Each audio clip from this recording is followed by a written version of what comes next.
अस्सलाम वालेकुम, कैसे हैं आप लोग। अच्छा जी, इस वीडियो के अंदर ना मैं प्रॉपर्ली आपको बताने वाला हूँ कि अगर आपने ट्रेडिंग स्टार्ट की है फॉरेक्स बेसिकली, तो उसमें किस तरीके से आप ट्रेड कर सकते हो, डेली बाइस किस तरीके से फाइंड कर सकते हो। और मतलब इजीली अगर आपको सपोर्ट रेजिस्टेंस भी पता है ना कि भाई सपोर्ट कैसे काम करती है, रेजिस्टेंस कैसे काम करती है, देन यू कैन ट्रेड। लेकिन चीज़ वही है कि उन पे भी आपको प्रॉपर्ली काम करना है एंड उस मार्केट की एक साइकोलॉजी को समझना है, ठीक है।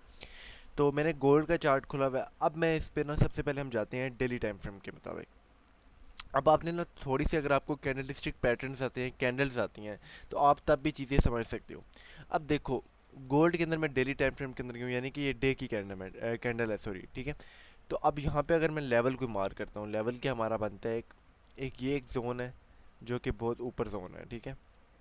ठीक है, ये वाली एक सपोर्ट भी कह सकते हो, ये जोन भी कह सकते हो। इसके अलावा ये भी मैं ऐसे ही मार्क कर लेता हूँ। वैसे तो अभी इस काम का नहीं है हमारे, क्योंकि हम नीचे हैं काफ़ी। ये दो जोन्स हो गए, ठीक है। इसके अलावा अब अगर आप नीचे देखते हो, तो नीचे आपके पास कौन कौन से जोन्स हैं। एक ये वाला नहीं, इसको देख लेते हैं वैसे काम कर रहा है या नहीं कर रहा, बट मेरे लिहाज से हाँ, एक ये भी आपके पास सपोर्ट या रेजिस्टेंस बनता है, ठीक है। ये एक जोन हो गया। इसके अलावा अगर मैं एक नीचे वाला जोन ड्रॉ कर लेता हूँ, मतलब हम ले लेते हैं ये जोन्स, सॉरी ये वाले, ठीक है। अब अगर आप एक कैंडल को देखते हो डेली टाइम फ्रेम के मुताबिक, आपको जो चीज़ समझ आ रही होगी वो यही आ रही होगी कि भाई कैंडल नीचे आई है रेड, एंड देन इसके बाद थोड़ा सा ऊपर जा रही है, ठीक है। आई एम सॉरी, ये जो है ना थोड़ा सा काम नहीं करता, मैं दूसरा टूल लगा। अच्छा जी, अब आपको क्या समझ आ रही होगी इधर कि यार जो हमारी मार्केट है वो तकरीबन इस तरीके से पिछली कैंडल डाउन आई है, और यहाँ पे आने के बाद अब मार्केट का क्या सिनेरियो होगा नेक्स्ट, अगर इसने कैंडल जानी है तो वो भी डाउन ही जाएगी। जाहिर सी बात है कि भाई इतना प्रेशर है सेलिंग का, तो मार्केट नीचे जाना है ना, ऐसे तो नहीं हो सकता कि मार्केट ऊपर भाग पड़ेगी। तो मार्केट क्या करेगी कि यहाँ पे सपोर्ट लेगी and sorry resistance as a act करेगी यहाँ पे, एंड इसको नीचे मूवमेंट दे देगी। लेकिन वो डिपेंड करता है मार्केट पे, वो हो सकता है यहाँ पे इसको ब्रेकआउट भी कर सकती है, ठीक है। दो सिनेरियोज होते हैं, हमेशा याद रखना। ट्रेडिंग में ऐसा नहीं है कि भाई जो है ना ट्रेडिंग में प्रॉपर 100% होता है। इफ़ एंड बट पे ट्रेडिंग होती है कि अगर ये होगा then I will do this, ठीक है। फॉर एग्जांपल अगर यहाँ पे बाय की कैंडल बनती है स्ट्रॉन्ग, तो नेक्स्ट डे भी चांसेस यही होंगे कि बाय की तरफ मार्केट जो है ना मूव करेगी, ठीक है। सो यही चीज़ें होती हैं, इफ़ एंड बट के ऊपर ट्रेडिंग होती है। अब हम जाते हैं 4 आवर टाइम फ्रेम के मुताबिक। 4 आवर में आगे 4 आवर में देखते हैं कि भाई क्या हो रहा है। अब अगर आप इधर देखते हो तो 4 आवर के मुताबिक ये वाली जो कैंडल है इस पर काफ़ी ज़्यादा आपका सेलिंग का प्रेशर है, ठीक है, सेलिंग का प्रेशर है। और ये दो कैंडल्स फॉर्म हो रही हैं, लेकिन अगर आप ये वाली प्रीवियस कैंडल देखते हो तो उसने भी प्रॉपरली रिजेक्शन खाया वैसे। अब इस कैंडल के ऊपर गेम है जो कि एक घंटे के अंदर क्लोज हो जाएगी, 1 घंटा 7 मिनट के अंदर। सो उसकी गेम है कि भाई ये इसको ब्रेकआउट करती है या फिर इसको नीचे ब्रेक डाउन देती है। लेकिन मेरे लिहाज से इसको मार्केट को नीचे आना चाहिए, एंड आफ्टर डैट अगर शॉर्ट या कोई सेल करना चाहता है गोल्ड को, तो उसका टारगेट यहाँ से, चलो ये एक पॉइंट रख लेते हैं फॉर एग्जांपल। अगर यहाँ तक मार्केट आती है, अच्छा ब्रेकआउट देती है, देन आप डाउन डायरेक्शन में जा सकते हो, एंड इसमें अच्छी खासी आपको पेप मिलेगी क्योंकि ये 4 आवर टाइम फ्रेम है, ठीक है। तो आपकी एक कैंडल भी पता नहीं कितने मूव किए। 1 आवर पे चले जाते हैं भाई, 1 आवर पे देखते हैं क्या हो रहा है। 1 आवर पे भी आपने आके ना हर टाइम फ्रेम खोल के आपने लेवल्स भी मार्क कर लें, देख लेना कि भाई लेवल कोई काम कर रहा है नहीं कर रहा। अब फॉर एग्जांपल अगर मैं माइनर लेवल्स देखूं, अंदर जो इनर स्ट्रक्चर होता है, ठीक है, इंटरनल स्ट्रक्चर, उसके मुताबिक एक ये लेवल बन रहा है और एक ये लेवल बन रहा है जो कि काम कर रहे हैं, दोनों इधर ही कंसोलिडेट कर रही है। फिर मैं 30 मिनट्स पे आ जाऊँगा, 30 मिनट पे देखूंगा कि भाई क्या हो रहा है। 30 मिनट पे मुझे यही स्ट्रक्चर शो हो रहा है कि भाई मार्केट फुली कंसोलिडेट कर रही है, ये स्ट्रक्चर बना रही है, ये एंड अब ये थोड़ा सा एक आ रही है। अब यहाँ पे ब्रेकआउट करेगी इसको, ठीक है, या फिर इस तरह से नीचे गिर जाएगी। दो सिनेरियोज हैं, ठीक है। तो मैं इस अगर टूल को ले भी लेता हूँ फॉर एग्जांपल,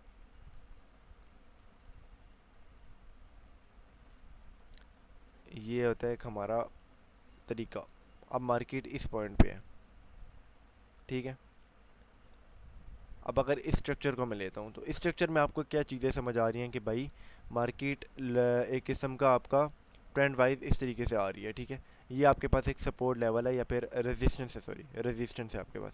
अब अगर ये रेजिस्टेंस आपका ब्रेक होगा फॉर एग्जांपल, ठीक है, मैं यहाँ पे ड्रॉ करता हूँ ये वाला लेवल। अगर आपका ये जो रेजिस्टेंस है ये अगर ब्रेक होता है, देन मार्केट का चांस होगा कि ऊपर जाए। अगर नहीं होता तो इसका यही चांस होगा कि यहाँ पे जाएगी, यहाँ से रिजेक्शन खाएगी एंड फिर नीचे गिर जाएगी। इसी तरीके से मूवमेंट आएगा। तो ये सब चीज़ें ऐसे ही होती हैं, ठीक है। इधर से दोबारा से नीचे गिर जाएगी। तो ये सब चीज़ें ऐसी होती हैं, ठीक है, आपको मार्केट का स्ट्रक्चर भी देखना पड़ता है। अब ये डिपेंड करता है, कैंडल अच्छी खासी स्ट्रॉन्ग है वॉल्यूम वाइज, तो हो सकता है कि मार्केट दोबारा से ये ब्रेकआउट दे दे या फिर लिक्विडिटी ग्रैब करे इधर की हाई की एंड दोबारा से गिर जाए। लेकिन वो डिपेंड करता है, अब अगर आपने बाय या सेल करना है किधर से आप करोगे, मैं आपको चीज़ बताता हूँ। अगर आपने बाय करना है तो मेरे ख्याल से आप यहाँ से कर सकते हो, अगर यहाँ पे अच्छा ब्रेकआउट देते हैं देन इसका वाइल्डली चांस होगा कि मार्केट किधर तक जाएगी, यहाँ तक तो जाएगी ना जाएगी। तो मतलब मैं आपको बता देता हूँ थोड़ा सा, ठीक है, ताकि आपको चीज़ें समझ आए। यहाँ तक तो इसको जाना चाहिए ना। तो ये एक आपका टारगेट बन गया, और अगर यहाँ से भी अच्छा खासा मूव देती है तो मार्केट का अगला टारगेट ये होगा, ये ऊपर वाला लो हाई, ठीक है। तो इस तरीके से मार्केट मूव करती है, ये चीज़ें होती हैं, ठीक है। अब यहाँ पे पिप्स अगर मैं कैलकुलेट करूँ कितना बन जाता है, यहाँ पे अगर मैं पिप्स कैलकुलेट करूँ तो भाई ये 377 पिप्स बन जाती हैं यहाँ तक, ठीक है। और अगर मैं हाफ भी कैलकुलेट करूँ चलो यहाँ तक, तो आपका ये भी 142 पिप्स बन जाती हैं। 142 पिप्स भी अच्छी खासी पिप्स होती हैं अगर आप यहाँ पे बाय करते हो, ठीक है। ये आज के दिन का सिनेरियो है, क्या डेट है, 12 अगस्त है, ठीक है, मैं आपको पहले बता रहा हूँ। तो ये नहीं है कि कोई मैं पुरानी मार्केट खोल के बैठा हूँ। तो ये सिनेरियोज बनेंगे अभी अभी ये मैं इंशाल्लाह चेक भी हो जाएगा, मैं ग्रुप में सिग्नल वगैरह प्रोवाइड भी कर दूंगा क्या सीन है, ठीक है। तो ये चीज़ है। अब हम 15 मिनट में जाके देखते हैं कि 15 मिनट में क्या हो रहा है। वही चीज़ें, स्ट्रक्चर इंटरनल है थोड़ा सा, ठीक है, चीज़ें वही हो रही हैं। जो आप बाय कर सकते हो वो थोड़ा सा इधर से कर सकते हो 3358 से, ये जो आपका बाइंग जोन है। क्यों? क्योंकि यहाँ पे मार्केट जब ऊपर लिक्विडिटी ग्रैब कर लेगी, मेरे ख्याल से जो ज़्यादा चांस है वो आप यहाँ से बाय करो। मैं तो यही कहूँगा कि आपने अगर बाय करना है, सो आई थिंक अगर इसको ब्रेकआउट करता है देन ज़्यादा चांस है इसका।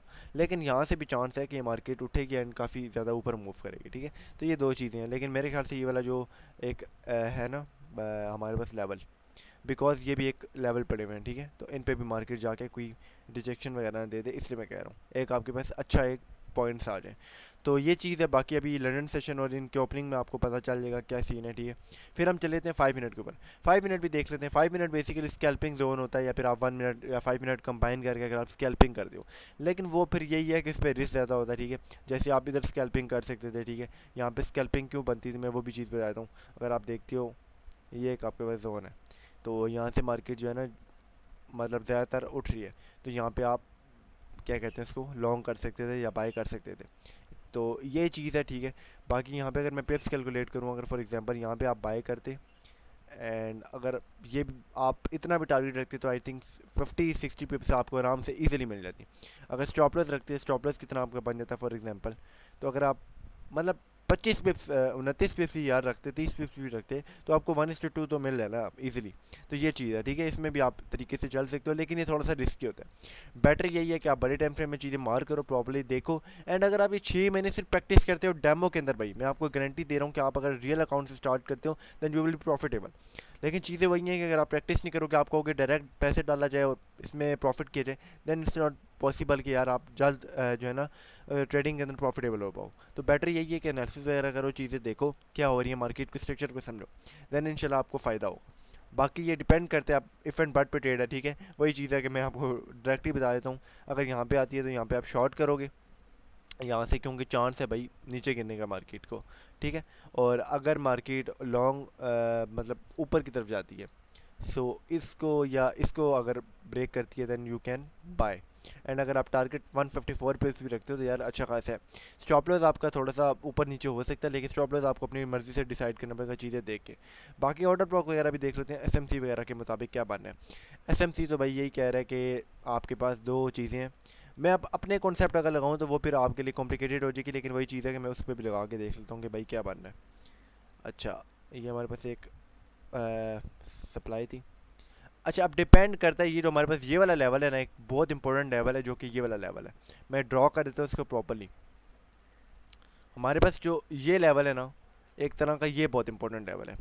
अगर यहाँ से इसको मार्केट जो है ना बेसिकली क्या करेगी, अगर यहाँ से उड़ती भी है एंड यहाँ पे जाती है, तो उसका नेक्स्ट टारगेट अगर यहाँ से ये ब्रेकआउट करती है देन ये टारगेट होगा।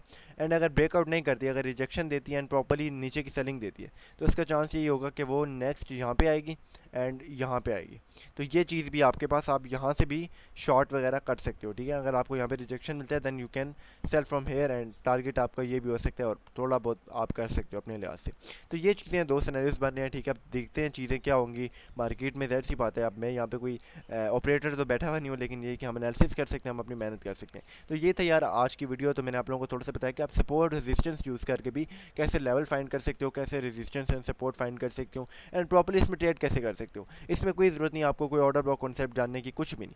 जस्ट सपोर्ट रेजिस्टेंस, अगर अच्छे वैलिड सपोर्ट रेजिस्टेंस मार करते हो बड़े टाइम फ्रेम के मुताबिक, अगर प्रॉपर्ली छोटे अपने लॉट से ट्रेड करते हो, देन आपको अगर एक्यूरेसी बन की तो आपको चीज़ें समझ आ जाएंगी, ठीक है। तो ये थी आज की वीडियो, मिलते हैं नेक्स्ट वीडियो में, तब तक के लिए अल्लाह हाफिज़।